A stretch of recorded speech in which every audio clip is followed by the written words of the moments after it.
have a 2011 Nissan Maxima, and I was driving about 3 weeks ago, and it just cut off. I stopped for about 5 minutes. It started up, and it went a little bit further.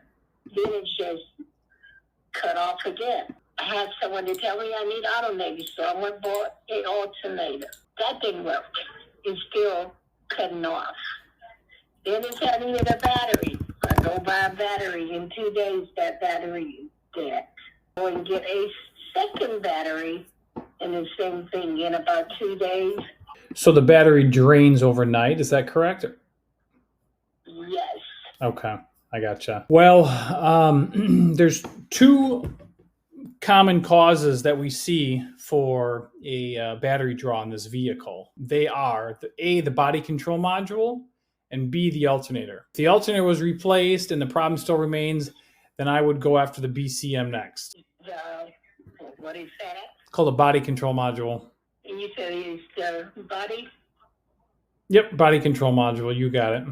But just because it's a common cause doesn't necessarily mean that it's automatically going to be the same problem that you have. So a technician would need to run some tests to determine the root cause, and they usually do that by using some sophisticated equipment, and they'll check to see how much current is being pulled from the battery when the engine is turned off. Because right now I have it in an electrical shop. Oh, okay. All right. So they're looking at it. Yes. Okay. He told me he's going to put it on some kind of machine that would stay on all night. Oh, that's perfect. Maybe that would. Yep. That would tell them what is going on with it. Exactly. Yep. That's exactly what needs to be done. So I think that's excellent. You don't need my help. Yep.